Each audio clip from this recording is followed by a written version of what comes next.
Olá, amigos do Jornal Interativo. Mais uma vez, nós estamos aqui na presença do pneumologista Dr. Marcelo Manzano, que atendeu o nosso pedido, né? Na última entrevista eu pedi a ele que se pudesse trazer perguntas dos nossos internautas, e nós temos, viu, doutor, perguntas aqui para fazer e outras coisinhas mais. Doutor, muito obrigado por atender a gente mais uma vez. Boa tarde, Davi. Eu que agradeço mais uma vez de estar aqui podendo colaborar. Doutor Marcelo é pneumologista, né? Agora com essa onda de Covid-19, infelizmente, tá em alta, né, doutor? A sua atuação nesse caso, né, doutor? Sim, eu sou envolvido diretamente nessas doenças virais dessa época agora, outono e inverno, em especial esse Covid-19, que está chegando para nós ainda de uma forma lenta, mas eu acredito que deve chegar. Doutor, vamos lá para a primeira pergunta que o pessoal de casa mandou.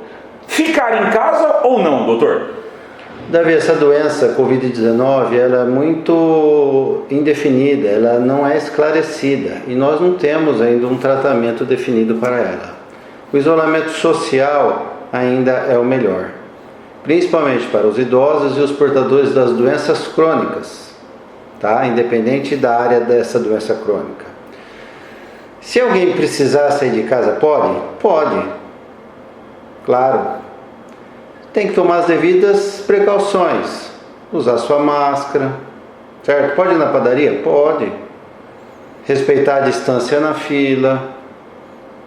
Usar o álcool em gel que a padaria vai estar oferecendo na entrada e na saída. Encontrar algum amigo, pode conversar? Claro que pode. Respeite uma distância. Entendeu? Estando protegidos, tomando as precauções, pode. Quanto menos, melhor. Tá? Ok, doutor. Ok. Doutor, segunda pergunta. O que o doutor pode falar sobre a falta de ar, sendo esse sintoma o divisor de águas para a procura médica? Esse sintoma, falta de ar, ele é subjetivo. Subjetivo? Sim. Não entendi. Me explica melhor. Por exemplo, o paciente pode se queixar de falta de ar. Olha, eu estou com uma falta de ar. Mas quando eu levanto, eu ando, essa falta de ar melhora. Subjetivo pode ser uma doença, uma sensação da própria pessoa, que não significa uma doença. Certo? Eu fico preocupado com a falta de ar naqueles pacientes que não têm nenhuma doença pulmonar, que estão lá com a Covid-19, por exemplo, num ambiente pequeno, confinado, ou seja, ele não tem nenhuma atividade física que pode objetivamente lhe dizer falta de ar. Por exemplo, todo dia eu subia 3 lances de escada e não sentia nada, agora todo dia eu sinto. Eu ia na padaria, não sentia nada, agora eu sinto. Então é um sintoma objetivo. No confinamento a pessoa está muito parada lá. Então essa história de vai para o pronto-socorro, procura o seu médico quando você tiver falta de ar, às vezes pode estar acontecendo de a pessoa ir tarde, tá? Eu espero que aqui em Dracena, que é uma cidade pequena, não ocorra isso, mas nos centros grandes está ocorrendo bastante isso.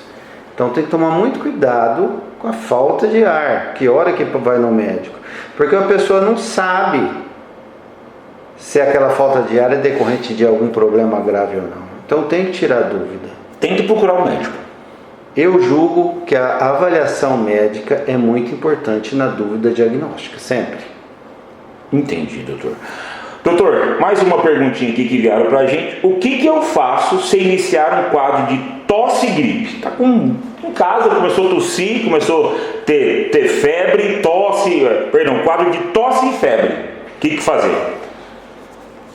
Nessa atualidade, no momento agora, a Covid-19 tem que ser sempre lembrada. Porque ela também pode, na grande maioria das vezes, vai ser um quadro leve. Tosse e febre, nos dias de hoje, é igual quarentena, mas fazer o exame. Nós temos agora a disponibilidade de fazer o exame. Agora está fazendo uns laboratórios aqui, né, doutor? Estão fazendo. Eu não Que sei ao bom. certo sobre os convênios, mas tem também o valor dos particulares, mas tem o exame. Então Tá. você pode... Testar que nem diz lá na Alemanha. Testar. Exatamente. Se a pessoa tiver condições de testar, faz o exame para descartar. Para ele próprio, para sua família, para os colegas de trabalho, enfim. Certo? Pode ser uma gripe comum, doutor, mas também não pode ser deixado de lado, que pode ser uma outra coisa. Claro, nessa época agora, outono, inverno, é época de dobrar ou triplicar o número das infecções respiratórias. Muitos vírus simples, como do resfriado comum, acontece agora. Mas naquele momento de tosse e febre, mesmo o médico, ele não vai ter como dizer qual é a causa daquilo, que vírus que é. Então a testagem em massa, se possível, é muito importante. Lembrando também que temos o H1N1. H1N1 tem a vacinação. A cobertura vacinal é bem grande, mas não podemos esquecer também do H1N1. Existem diferenças entre as doenças, mas o começo talvez... Já está aqui das nossas perguntas, o senhor já está respondendo. Vamos lá. O começo pode ser igual para todas.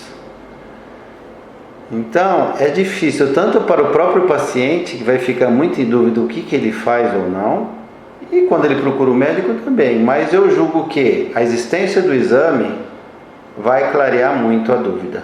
Legal, doutor. E também tira aquela pessoa do quarentena se o exame for negativo. Tira a família toda dela, os contactantes próximos. Entendeu? Entendi, doutor. Doutor, alergia, agora falando de outras coisas não ser Covid. Alergia respiratória, asma e rinite. O que fazer? Nessa época do ano, com a mudança da temperatura mais fria, depois vão ter aí períodos de seca, os portadores da alergia respiratória sofrem bastante, porque a qualidade do ar fica muito ruim, e isso vai agredir tanto na entrada que é no nariz, e também na traqueia e nos brônquios. Então esses pacientes que são portadores dessas doenças, que já fazem uso de medicamento, tem que se ficarem alerta de não parar os seus remédios. E aqueles que não fazem, começam a ter sintomas, tem que começar a tratar. Então a avaliação médica também é importante. Porque tudo que se começa a tratar rápido, dura menos tempo normalmente. Se a pessoa fica esperando melhorar, vai ter os seus problemas. E são aí vários meses de um clima instável, desfavorável para o portador dessas doenças respiratórias alérgicas ou outras doenças respiratórias crônicas. Doutor, bronquite crônica do cigarro e enfisema pulmonar, as chamadas DPOC. O que fazer? DPOC, uma doença pulmonar obstrutiva crônica, como você mesmo diz, bronquite crônica e enfisema, são bastante comuns, principalmente naqueles pacientes que fumam. O fumante ele já tem por si só as suas defesas internas diminuídas pela própria ação do cigarro direto ali na mucosa brônquia, onde tem as suas defesas.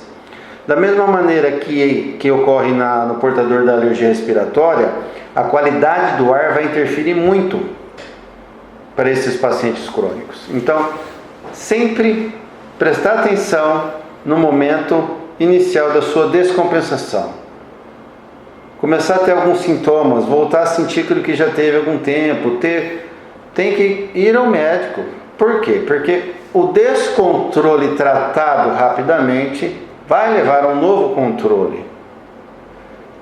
E nessa época tem muitos pacientes, o número de internações hospitalares por doenças respiratórias é muito grande, tanto em adulto como em criança. Então a qualidade do ar também gera aglomeração, que não está tendo agora pelo isolamento social, mas é nesse período de outono e inverno, o número de infecções é muito maior. Então tem que ficar atento quem já é portador de doença crônica respiratória.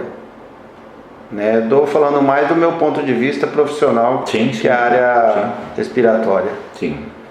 Sempre eu penso que o paciente com uma doença crônica, ele descompensou, ele não deve fazer uma alta medicação, autotratamento, comprar remédios na farmácia por conta, pelo risco de ele perder o controle. E às vezes esses pacientes têm as capacidades muito baixas e também levam a complicações graves, como necessidade de terapia intensiva.